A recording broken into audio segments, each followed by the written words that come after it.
Andy, thank you very much for saying yes to this interview with IQPC. It's a great honor to have somebody like you from Hyder. Anthony, thank you very much. It's a pleasure to be able to speak to you and your audience. Fantastic. I'm just going to go straight into this. We're talking about mile-high towers, and that's going to be the new craze nowadays. To go into the deep end here, what exactly are the timelines we're looking at when we look at mile-high towers? That's a great question, Anthony. To be honest, it's one of the single largest constraints on these sorts of courageous, ambitious projects is the, how can we describe it, the patience of the developer. I think, very, very large projects, whether it be dams or cities or harbours or tall buildings, take time to do, as we know. I mean, they don't take as long as the pyramids and so on for the pharaohs, but I think there is a very real concern about the return on investment and the period that a developer is prepared to wait. So rather than answering that as a technical question that we can build a tower in so many years, the question really is how patient is a developer. And I think in our experience what we're discovering is that they won't wait 15 years. They'll certainly wait longer than 5. I mean, Burj Khalifa, for example, has taken 6 years or perhaps a little longer to do. So I think the answer to that is somewhere between 5 and 10 years is the kind of time scale that a developer is prepared to wait to get some return on his investment. And if that's the case, then the question becomes, perhaps given 10 years, how tall a building can we build in 10 years? So I think I'd turn the question around, if I may, that seems to be the limiting factor. It's really, for want of a better term, the patience of the developer. Okay, because of the variables involved. Well, they want to see some return on their investment in a sensible sort of span of time. So they're not prepared to wait 20 or 30 years. It's not going to happen. Well, keeping that in mind, then, is the technology required to construct a mile-high tower ready, or is it in progress?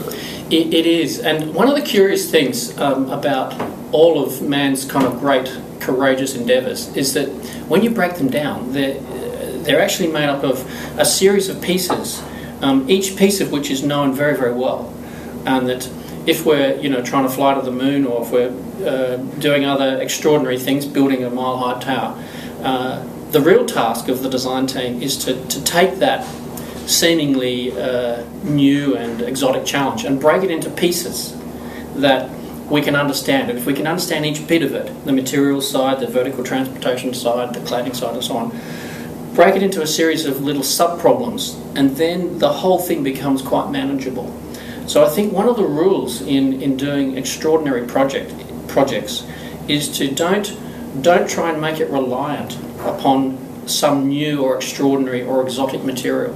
So yes, whilst there are plans around for buildings of twice the height of Burj, they certainly don't involve materials that haven't been invented yet, or that are at the cutting edge. As you might imagine that they might be at the cutting edge, but in fact they're not.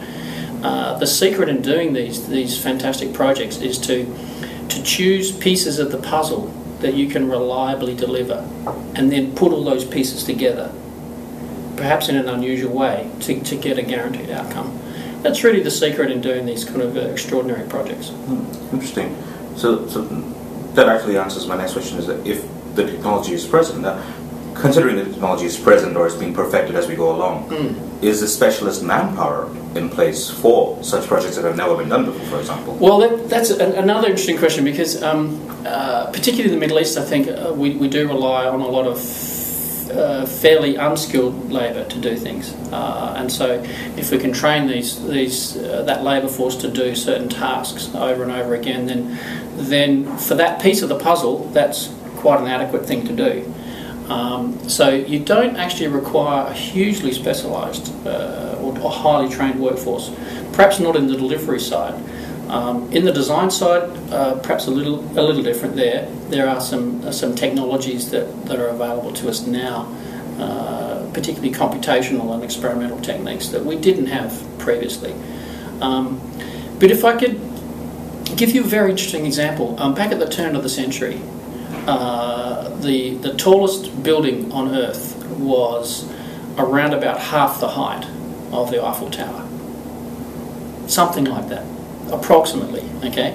And in one foul swoop, in one stroke of pen, for that event, the World's Fair at that time, around the turn of the century, they said, okay, we're going to build the Eiffel Tower. It's a temporary structure, it's supposed to be, to mark Paris and to mark, you know, this extraordinary gathering of people and technologies from all around the world. And in one project, they doubled the height of what was then the tallest object on Earth, and that became the Eiffel Tower.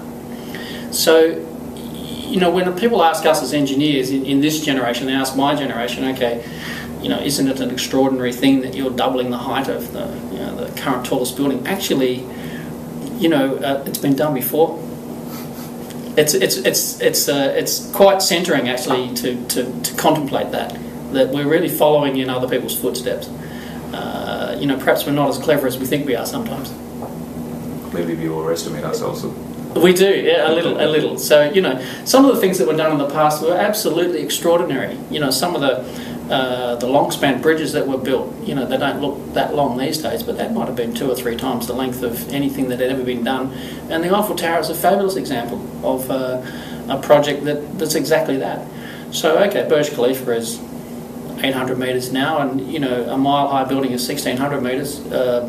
It's not without its challenges, but it's certainly well within the realms of possibility. So, what are the considerations that need to be addressed regarding a mile-high tower's impact on the surrounding environment? That's a very good question. I guess there's 2 sort of impacts. The first is the impact of a project like that on the natural environment. Okay, and the question, does it change the sort of wind patterns and shadow patterns and things in the area? That's sort of one question. The other is what impacts might it have on the human environment? And I think it's fair to say the impacts on the natural environment are pretty modest. Pretty modest. These buildings don't have a big footprint. They're not really going to change the way that the natural boundary layer of the wind sort of blows around the place and so on. You know, you're not going to have a large build-up of sand or something in an area just because you've got a tower there. Perhaps with one notable exception, something we didn't really anticipate with Burj Khalifa, is that Burj Khalifa actually now acts as a lightning conductor for most of Dubai.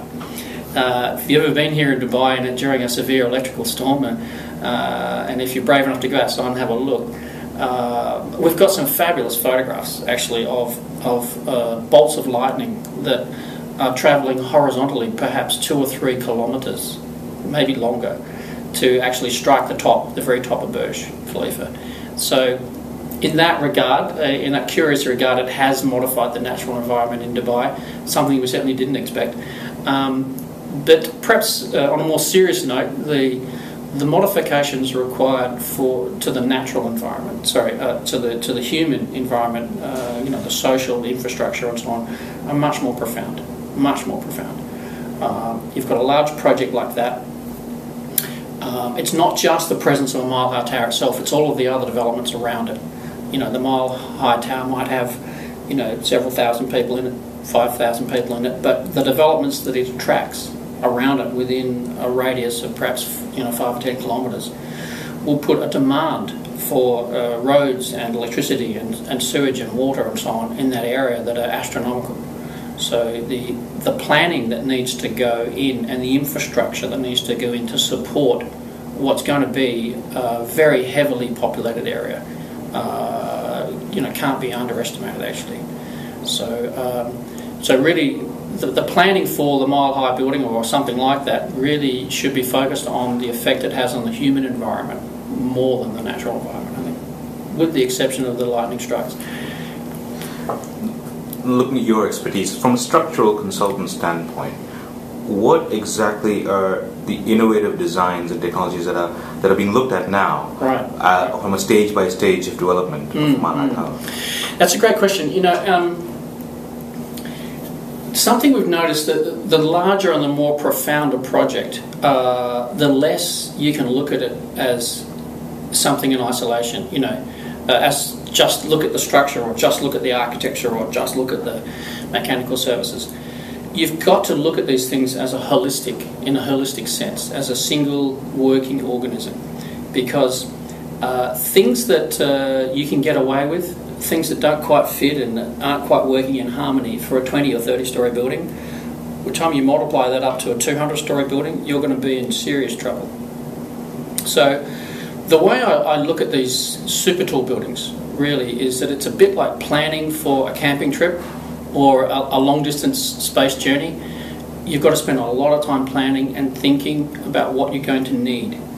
Because when you get up there or out there, if you're going camping, when you put your hand out for something, it's got to be in the right place at the right time. It's almost like a military mission in a way. And so the holistic nature of how a building works is absolutely critical. Absolutely critical. Everything has to work in harmony. So I know your question you've phrased is in the context of a structural engineer, but that's only that's a part of it. Probably the single biggest contribution we can make as structural engineers is to weave into the building the smartest way of building the building. So it's actually, we become construction engineers, not structural engineers. Yeah, there's 100 ways that you can design this thing, but only one or two that are going to be really clever. Something that, if you can weave in a construction system that, for example, on say a 100-storey building, which is quite a modest building these days, if you can come up with a construction cycle time that saves perhaps 2 days per floor, so instead of 7 days a floor, it might take 5 days a floor. It doesn't sound like a lot, but if you multiply it over 100 floors, that's 2 days per floor times 100 floors is 200 days. Now, 200 days it's not only a long time, but more importantly, it's a very expensive time. If you take, say, $2 billion multiplied by 200 days, multiplied by 6% interest, you get a very large sum of money, which is real money that it's really cost your developer that amount of extra money in holding charges. Forget the loss of income and all these things, just simply on construction charges, simply the cost of money. So to answer your question, if I may, our contribution really in the structural engineering field is really in the construction engineering, weaving into the design a really smart way, a fast way, a reliable way, building this building to a given program. That's probably our single biggest contribution. Maybe an answer you're not expecting. Perhaps you're expecting an answer. If I could have concrete that was twice the strength that we can have now, then that would help me. Not really, actually. It's to do with deployment of resources, not so much to do with the resource itself. To build smarter, basically. Build smart and build reliable, and build design to avoid surprise. Okay, and I'm just going to go off tangent here based on the same questions, because I remember there were a lot of rumors floating around when the Burj was being built about how you're going to build the floors that are 700 meters high. Will the pressure of the air have an impact? Right. Will the oxygen levels be less, and how does that impact laborers? How does it impact people on the floor? So those are the kind of questions that do come into the mind of the people who probably watch this interview. For mile-high buildings, some of those questions, or ones allied to them, are actually relevant. Yeah. Okay, no problem. Well, then that brings me to this is the important question when it comes to an event we're doing next week, is sustainable, which is a mile-high tower is obviously a very big development in many, many ways, material, manpower, resources. So given the Middle East drive, especially the drive of the UAE, Qatar and Saudi, for example, to be sustainable, yes. What kind of impact does such a tower have on sustainability for the environment, for the city? Because this kind of project will suck a lot of power, and like you mentioned earlier, a lot of resources in terms of sewerage, in terms of water requirements. Water. Mm-hmm. So how does one keep these in the picture? That's a great question. Let's just rewind a little bit on the sustainability debate. Of all of the things that have the influences, the natural and economic forces that are at work on the design and construction of these big projects, sustainability, clever energy management is the one that's coming in now and overriding everything. I think I'd have to speak for our profession to say that we haven't got it figured out yet. And there'd be lots of people that would argue with me, but actually the kind of responses I've seen don't really address it, to be honest. what people tend to do in our business with sustainability, there's a gap between what they say they're going to do or what they want to do and what they actually do at the end of the day. There's a huge gap, actually. There are not many projects that are very sustainable, and that's unfortunate.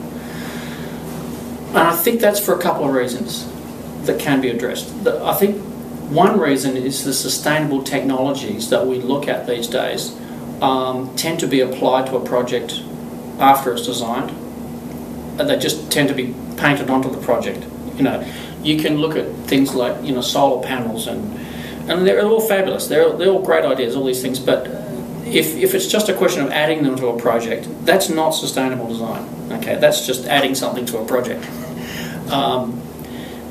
I think some of the water conservation measures are a bit that way as well. I won't say they're lip service, but they're not much better than lip service, unfortunately. So I think the secret to true sustainability is to weave it into the design right at the beginning, and you've got to have a commitment to do that.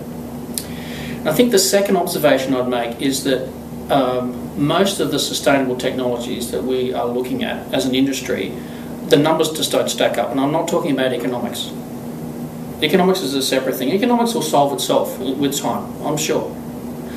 But the numbers, the actual efficiencies of these things, let's take a 100-storey building. A 100-storey building, you need 30 megawatts of power to drive it, something like that, okay? Now, the largest wind turbines that are available in Germany at the moment, they will produce around 2 megawatts, something like that. So you'll need 10 or 12 of these, and these are 100 metres in diameter. These are really big, 100 metre diameter fans, okay? Fabulous. I mean, you'll get the energy from the wind, that's great, but where are you going to put 10 of these on the site? You can't, it's not practical. It just, the numbers just don't add up. When you're looking at solar farms, it's even worse, unfortunately. You need to buy 10 times the amount of area of land, maybe 20 times, and cover it complete with solar panels to even get a fraction of what you need. So I'm not criticising the technologies, I'm just saying, as an observation, the numbers don't stack up. They just simply don't provide enough energy, unfortunately. So what we've been doing recently, and this is I think it's groundbreaking. What we've been doing is looking at where to get energy out of nature to do with tall buildings. And the single most striking feature of a tall building is its height. Okay, so we're talking about surface area. Well, surface area is what you need for solar panels. Tall buildings don't have surface area, so it's not going to help you. We don't have the land for wind, but we do have height. And if you contemplate things in nature such as gravity and electricity and things, they work on a potential difference, a difference between 2 points on Earth that has electrical potential difference or a pressure difference, some difference. If you can connect those 2 points, you'll get something moving and you'll get the energy from that. So we started looking at what happens when you go 1,000 metres, 1,500, 2,000 metres. In fact, we've run the simulations for buildings that are 2 kilometres high. The first thing we notice is that the air 2 kilometres above the Earth has a significantly different pressure and temperature and humidity to what it is on the ground. So if you can connect the two with a tube of some sort, a building, if you will, and take something as simple as seawater and spray it in at the top, you can change the density of that air and it falls and it accelerates as it goes down. And if you have within your building quite large diameter core, like a tube that's completely empty, the air by the time it gets to the ground is running at 50 to 70 knots. Forgive me, I don't have how many meters a second that is, but it's very, very fast. There's a lot of energy in that, a lot of energy. And if you put it through even the technologies we have today, the wind turbines, these axial turbines, you'll get something like 3/4 of the energy that you need to power the building. Something like that. We set ourselves the target of actually being able to produce as much energy as the building consumed. We haven't quite got there yet, but we're not far off it. So to answer your question, true sustainability, what we need to do is to sort of stop trying to add things to buildings, and we need to go back to basics and say, well, let's use Mother Nature and let's look at this thing a different way. So rather than plastering solar cells all over it and or hoping that they'll increase their efficiencies or something, just look at what's available to you. You've got temperature, pressure and humidity difference, and you can use the forces of nature to generate almost as much energy as you need if the building's tall enough. And the added benefit, of course, is that we've given the owners, probably for the first time, a genuine reason to go for height. So some very, very interesting technologies coming out there. We've had our friends at the National Physics Laboratory having a look at this for us as well in the UK. And we're very excited about that as a prospect for some of these super tall buildings in China and in the Middle East. Fantastic. This has been a great interview, and I think there's a lot that our audience can learn, not just from this, but I believe they're going to be learning a lot at the event as well. So could you very briefly tell us what you're going to talk about? Oh, indeed, yeah. Well, I think the title of my talk is something like Lessons from Burj Khalifa, Burj and beyond. We'll certainly be covering the fabulous project that has been briefly, and also a number of other projects of the sort of groundbreaking genre, I think, so it's not quite the same height, but similar.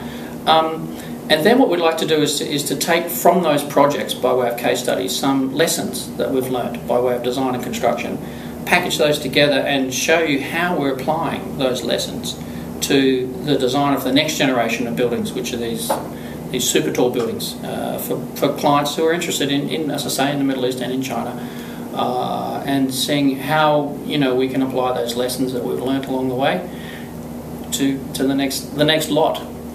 So it'd be very, very. It's a great pleasure to be able to share that with yourself and your audience. I hope they'll find it of interest.